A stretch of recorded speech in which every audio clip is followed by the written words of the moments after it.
Soldier লুকে প্রকাশ্যে শাকিব খান, তোলপাড় নেট মাধ্যমে। মেগাস্টার শাকিব খানকে নিয়ে বর্তমানে সরগরম চলচ্চিত্র পাড়া। একের পর এক নতুন লুক নিয়ে পর্দায় দেখা দিচ্ছেন নায়ক। সম্প্রতি তার আসন্ন সিনেমা সোলজারের লুক প্রকাশ্যে আসে, আর তা ঘিরে দর্শকদের আগ্রহ ওঠে তুঙ্গে। এমন সময়ে এই লুকে জনসম্মুখে হাজির বাংলার কিং খান। সম্প্রতি ছড়িয়ে পড়া ভিডিওতে ও ছবিতে দেখা যাচ্ছে শাকিব খান একটি সম্পূর্ণ কালো পোশাকে এবং কালো সানগ্লাসে রয়েছেন, কিন্তু সবচেয়ে বেশি নজর কেড়েছে তার গোঁফ, যা তার সোলজার লুকের একটি মূল অংশ।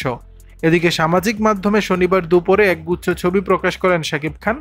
দেখা যায় এই সোলজার লুকে বেশ কয়েকটি পোস্ট দিয়েছেন মেগাস্টার।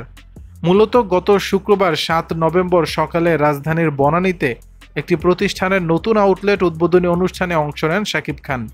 এ সময় তার আগমনের খবর মুহূর্তেই ছড়িয়ে পড়ে আশেপাশের পুরো এলাকায়। এরপরই সৃষ্টি হয় হাজারো দর্শকের ভিড়। প্রিয় তারকাকে এক নজর দেখার জন্য হুমড়ি খেয়ে পড়ে উৎসুক ভক্তরা। ভিড় সামলাতে হিমশিম খেতে দেখা যায় উপস্থিত নিরাপত্তা কর্মীদের। ভিডিওতে দেখা যায় শাকিব খান উচ্ছ্বসিত দর্শকদের দিকে হাত নেড়ে তাদের ভালোবাসার জবাব দেন। সেখানে উপস্থিত ছিলেন কন্টেন্ট ক্রিয়েটর ইফতেখার রাফসান।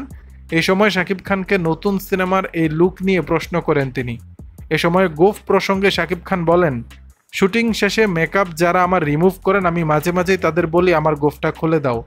অনেকে অনেকক্ষণ আমার গোঁফের সামনে হাত দিয়ে নাড়াচাড়া করে তারপর বলে, আর এটা তো আসল, বলেই হেসে দেন শাকিব খান। যদিও গোঁফটা আসল নাকি নকল তা স্পষ্ট হওয়া যায়নি। দর্শক, বিষয়টি নিয়ে আপনাদের মতামত জানাবেন নিচের কমেন্ট বক্সে।